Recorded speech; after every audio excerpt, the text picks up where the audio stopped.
शक्ति, मां शक्ति, मां शक्ति।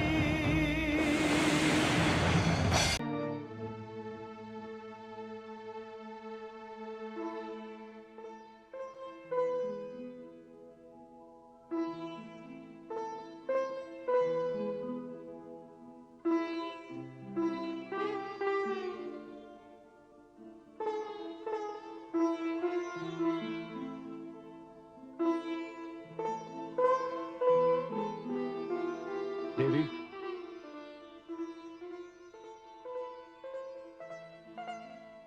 देवी, देवी कब तक शोक मनाती रहोगी? पुत्री विदा हो गई, अब वो दुखी हो या सुखी हो इससे हमें क्या लेना देना। समाप्त करो इस शोक को, भूल जाओ गौरी को जिस प्रकार मैं उसे भूल चुका हूं। आप ऐसा कह सकते हैं क्योंकि आप श्रेष्ठ हैं, बड़े भी हैं और विद्वान भी हैं।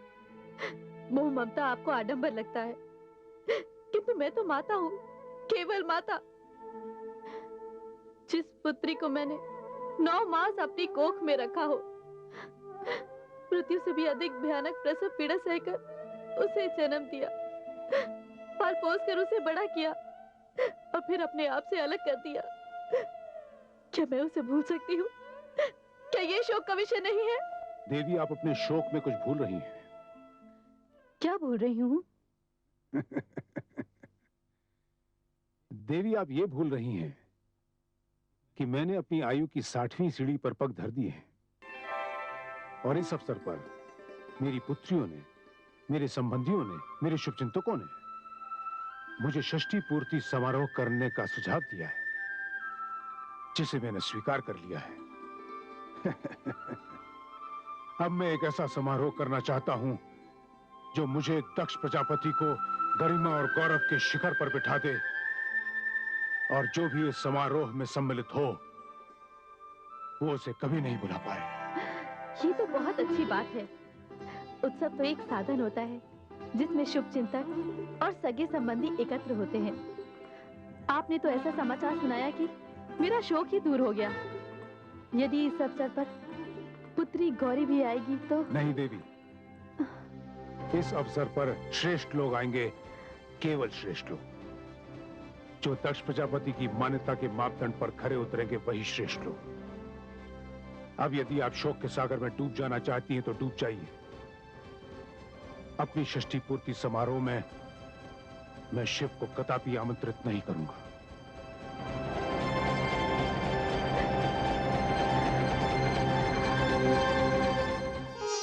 देवी, एक बात पूछूं? कहिए देवाधिदेव महादेव।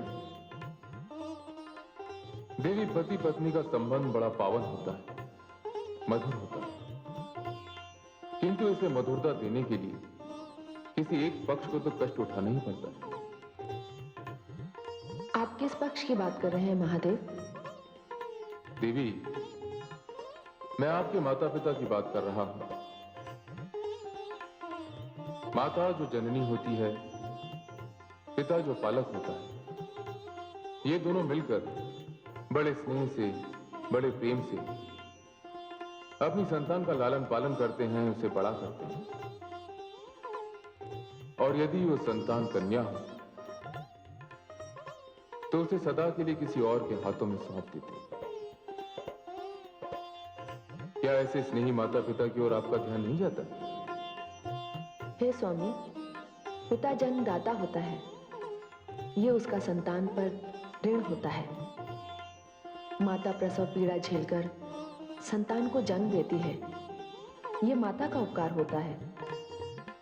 किंतु जब उन्होंने आपके हाथों मेरा कन्यादान कर दिया, मेरे भाग्य को आपके साथ जोड़ दिया, तो मेरी दृष्टि में आपकी सेवा, आपके सुख के अतिरिक्त और कुछ श्रेष्ठ नहीं रह जाता।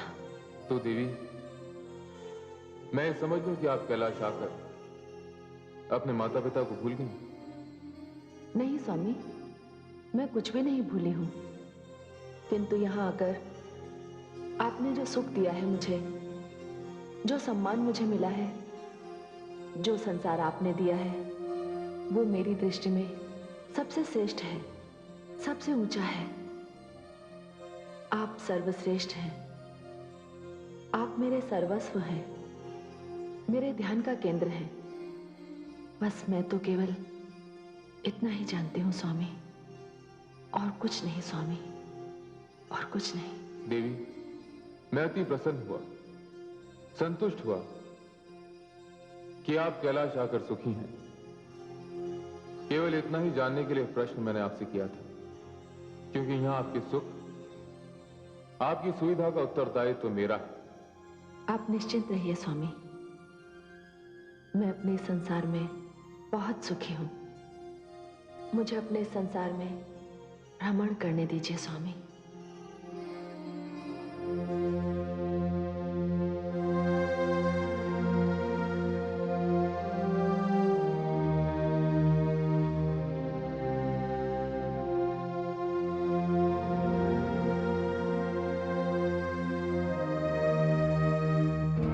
नारायण नारायण।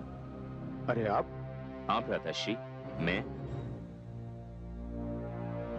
किंतु आप यहाँ कैसे? भ्राताश्री, कदाचित आप भूल रहे हैं कि आपने मेरे यहाँ ना आने का आदेश लौटा लिया है। वो तो उस समय मेरी विवशता थी। विवशता? हाँ, विवशता। तो आपने हृदय से नहीं बल्कि विवश होकर मुझे अपने भवन में बुलवाया था। ये उचित नहीं है भ्राताश्री। क्यों उचित नहीं है? यही तो नीति है। कभी कभी समस्या खड़ी होने पर अपने से बहुत छोटों को भी मुंह लगाना पड़ता है। फिर तो भ्राता दक्ष, आप अपनी नीति का पालन करते रहिए। क्या पता आपको मुझे फिर मुंह लगाना पड़े। कदाचित आपने सत्य कहा, किंतु एक बात है, इस बार मेरे समक्ष कोई ऐसा कारण नहीं है कि मुझे शिव के पास जाना पड़े या आपको शिव के पास भेजना पड़े। कारण तो है भ्राताश्री। सुना है आप अपना षष्ठी पूर्ति समारोह बड़ी धूमधाम से मना रहे हैं। हाँ, किंतु शिव को बुलाकर मैं इस धूमधाम पर कालिख नहीं लगाना चाहता। सत्य ही कहा है भ्राताश्री, विनाश काले विपरीत बुद्धि। नारायण नारायण।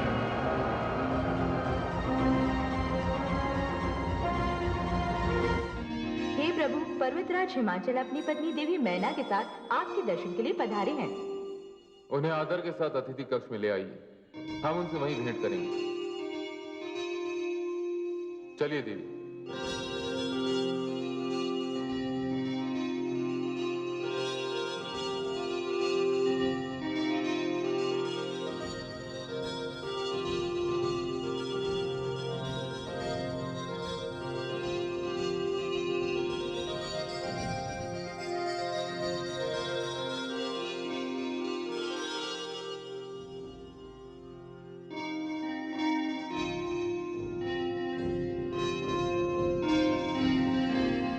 देवाधिदेव महादेव तथा मां शक्ति को हम दोनों का प्रणाम। देवाधिदेव महादेव, उद्यान से कुछ फल लेकर आया हूं, इन्हें स्वीकार कर हमें कृतार्थ करें।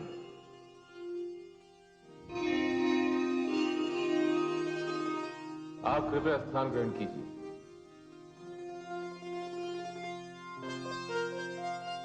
देवी सती, ये हिमाचल राज है। हम इन्हीं की सीमा में तो निवास करते हैं। ये आपने क्या कह दिया प्रभु? आप तो राजाओं के राजा, सम्राटों के सम्राट, देवों के देव, देवाधिदेव महादेव हैं। आप ही की कृपा और आप ही के चरणों के प्रताप से हिमाचल में सर्वत्र समृद्धि और शांति है। भगवान, हम तो देवी शक्ति के आगमन पर उनके दर्शन करने और आपको इस शुभ अवसर पर बधाई देने चले आए, क्योंकि हम आपके विवाह में सम्मिलित नहीं हो पाए। देवाधिदेव हिमाचल राज, बहुत बहुत धन्यवाद। आप तो हमारे लिए अपने उद्यान से स्वादिष्ट फल ले आए, किंतु आपने हमारे विवाह की मिठाई तक नहीं चखी। कहिए, हम आपको क्या भेंट दें? प्रभु, सब कुछ तो आप ही का दिया हुआ है, अब और क्या चाहिए हमें? पर्वतराज, ये अवसर मत चूकिए। मुझसे नहीं तो देवी सती से कुछ मांग लीजिए। हे महादेव, यदि आप हमें ये अवसर दे ही रहे हैं तो मैं देवी सती से एक ही प्रार्थना करती हूं कि मेरी कोख से उनके जैसी सुंदर और दिव्य कन्या जन्म ले।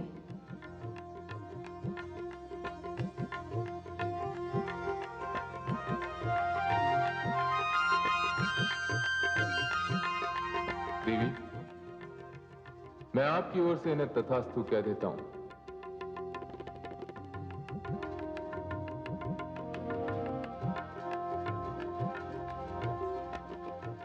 बस प्रभु बस, आज तो मैं धन्य हो गया। आज तो आपने संतान से भी हमारी झोली भर दी प्रभु। मैं जब जब यहां आया हूं, यहां से अपनी झोली भर के ही वापस लौटा हूं। महादेव शिव की जय, महादेवी शक्ति की जय। प्रभु, अब हमें जाने की आज्ञा दे।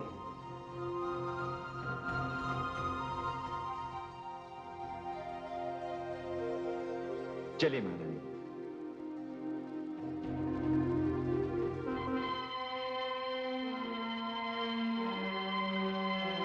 स्वामी, ये आपने उन्हें मेरी ओर से कैसा वरदान दे दिया? कैसा वरदान? आपने उन्हें मेरी जैसी कन्या का वरदान दे दिया। अब मेरी जैसी कन्या उन्हें कहां से मिलेगी? आप जैसी कन्या यदि नहीं मिलेगी तो आप तो, हे शिव शक्ति, यदि आप प्रजापति दक्ष के घर में जन्म ले सकती हैं तो हिमाचल राज के घर में क्यों नहीं जन्म ले सकती? अब तो मैंने आपकी ओर से तथास्तु कह दिया है। तो फिर स्वामी, जैसी देवी परमेश्वरी की इच्छा।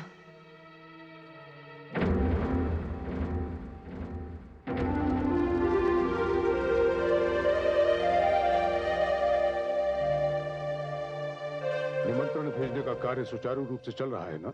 जी प्रजापति, आपकी षष्ठी पूर्ति के अवसर पर ये निमंत्रण पत्र भेजे जा रहे हैं। ध्यान रहे, सृष्टि का कोई भी विशेष व्यक्ति, चाहे वो देवता हो या गंधर्व, ऋषि हो या मानव, निमंत्रण से वंचित ना रह जाए। जैसा आपका आदेश प्रजापति।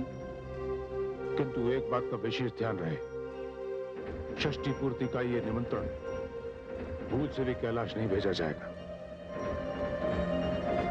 क्या? हाँ, यही निर्णय किया है मैंने, और मेरा ये अंतिम निर्णय है। आप अपना निर्णय बदल दीजिए स्वामी। बेटी आप? हाँ स्वामी, गौरी आपकी सबसे प्रिय और लाडली पुत्री है। यदि आपने इस समारोह में भगवान शिव को नहीं बुलाया तो गौरी भी नहीं आएगी। मैं भी यही चाहता हूँ स्वामी। हाँ देवी, मेरे जीवन भर के स्नेह, प्रेम और लाड प्यार का क्या मूल्य चुकाया उसने? मेरी सारी आकांक्षाओं के विपरीत मेरे सम्मान और स्वाभिमान को अपने पैरों तले कुचलकर वो उस कपटी कंगाल शिव का हाथ पकड़कर चली गई। अरे विदाई के समय मैंने उसका मुख तक नहीं देखा। सारी मोहमाया को विष का घूंट समझकर मैं पी गया। अपने हृदय पर पाषाण रख लिया। अपने स्नेह और प्रेम की स्वयं मैंने हत्या कर दी। मैं ये भी भूल गया कि गौरी नाम की मेरी कोई पुत्री भी थी। आप उसे भूल तो सकते हैं, किंतु इस सत्य को नहीं झुठला सकते कि गौरी आपकी पुत्री है। देवी, सत्य चाहे कुछ भी हो, मैं उसे भुला चुका हूं। और देवी, ये बात ध्यान से सुन लीजिए, आज के पश्चात इस विषय पर कोई भी चर्चा नहीं होगी। ये सत्य है कि गौरी मेरी सबसे प्रिय दुलारी पुत्री थी। ये तब तक था जब तक वो मेरी पुत्री थी। जिस दिन वो शिव की पत्नी बन गई, वो मेरे लिए अपरिचिता हो गई। समझ गई देवी? सबको निमंत्रण पत्र समय पर मिल जाने चाहिए। जी प्रजापति।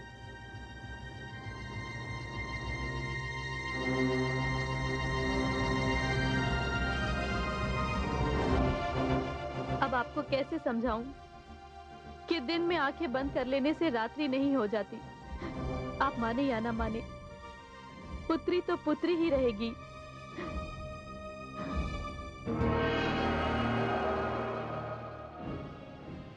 हे परमेश्वरी, ये कैसी घटना घटने जा रही है? क्या प्रजापति दक्ष क्रोध और अहंकार में अंधा होकर संबंधों और नातों की परिभाषा भी भूल गया? हे मां शक्ति, ये दक्ष किस प्रकार का पिता है जो अपनी पुत्री से केवल इसलिए घृणा करता है क्योंकि वो भोलेनाथ की पत्नी है? हे देवी परमेश्वरी, ये कैसा विद्वान व्यक्ति है जिसके विचार इतने तुच्छ हैं? कभी कभी मेरी इच्छा होती है कि ऐसे अहंकारी असभ्य व्यक्ति से मैं अपनी दी हुई विद्या और बुद्धि सब छीन लूं। हे महादेवियों, शांत हो जाओ।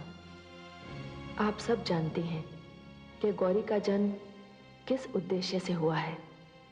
गौरी संसार को यही तो बताना चाहती है कि नारी क्या है, संसार में उसका स्थान क्या है, उसका धर्म क्या है, उसका कर्तव्य क्या है। और अब वो समय आ रहा है कि जब संसार को ये ज्ञात हो जाएगा कि सृष्टि में संबंधों का मूल क्या है, भावनाओं का आदर क्या है, और एक पत्नी की दृष्टि में पति का सम्मान क्या है। और ये कार्य गौरी को इस प्रकार करना है कि इसके पश्चात संसार में संबंधों को चुनौती देने वाले देखते ही रह जाएंगे।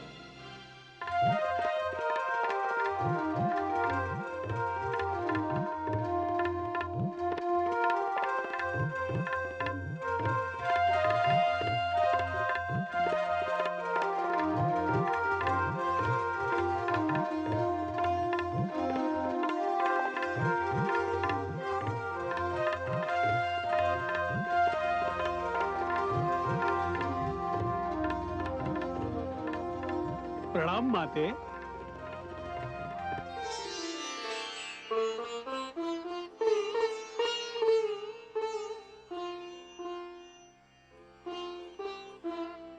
प्रणाम। मैं दधीच हूँ माते। बहुत दिनों के पश्चात मेरा कैलाश आना हुआ। देवादिदेव महादेव तो समाधि में लीन हैं, किंतु मेरी इच्छा तो आपके चरण स्पर्श करने की थी, जो आज पूर्ण हो गई। अरे अरे, ये आप क्या कर रहे हैं? आप मेरे चरण स्पर्श कर रहे हैं? आयु में, योग्यता में आप मुझसे श्रेष्ठ हैं। तो क्या हुआ माते, आप मेरे आराध्य देव शिव की शक्ति हैं। आप नारी हैं, नारी मात्र स्वरूपा होती है और सृष्टि को मुझ जैसे अनेकों पुत्र प्रदान करती है। इसीलिए वो सबसे श्रेष्ठ है, आदरणीय है, पूजनीय है, महान है। माते, मेरा प्रणाम स्वीकार करें। हे मुनिवर, जिस नाते से आपने मुझे प्रणाम किया है, उस नाते से मैं भी आपको हृदय से आशीष देती हूँ।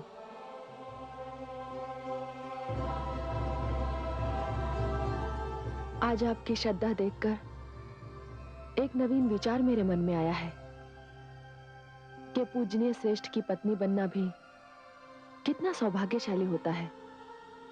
देवाधिदेव महादेव वो तो महान है ही, उनकी पत्नी का स्थान पाकर मुझे भी कितना सम्मान मिल रहा है। कदाचित इसीलिए हर कन्या श्रेष्ठ वर की प्राप्ति के लिए प्रार्थना करती है। माते, देवादिदेव तो समाधि में है और आप परिस्थिति से अनजान हैं। आप अपने पिताश्री प्रजापति दक्ष के यहाँ कब जाएंगी? अपने पिताश्री के यहाँ मैं तभी जाऊंगी जब मेरे पति मुझे आज्ञा देंगे। क्या माते, अभी तक आपके पिताश्री का निमंत्रण पत्र आपको नहीं मिला? कैसा निमंत्रण पत्र मुनिवर? उनकी षष्ठ पूर्ति का निमंत्रण पत्र। वे आज 60 वर्ष के हो गए हैं। उन्होंने इस अवसर पर एक महायज्ञ का आयोजन किया है, जिसमें उन्होंने सृष्टि के सभी श्रेष्ठ देवों को आमंत्रित किया है। माते, आप तो उनकी पुत्री हैं और देवादिदेव उनके जामाता। मुनिवर दधीची, मुझे तो अब तक ऐसा कोई निमंत्रण पत्र प्राप्त नहीं हुआ। वैसे ये मेरे लिए हर्ष की बात है कि पिताश्री 60 वर्ष के हो गए, वे स्वस्थ हैं, सकुशल हैं और इस अवसर पर एक महायज्ञ का आयोजन कर रहे हैं।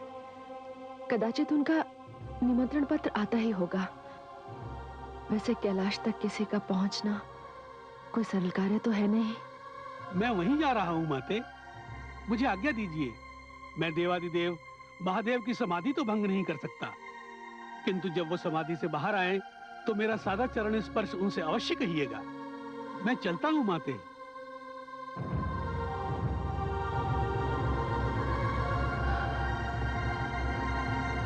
हे मुनिवर, अब मैं आपसे किस मुख से कहूं कि जो सूचना मुझे आपसे प्राप्त हुई है उसका निमंत्रण मेरे पिताश्री यहाँ कभी नहीं भेजेंगे, कभी नहीं भेजेंगे।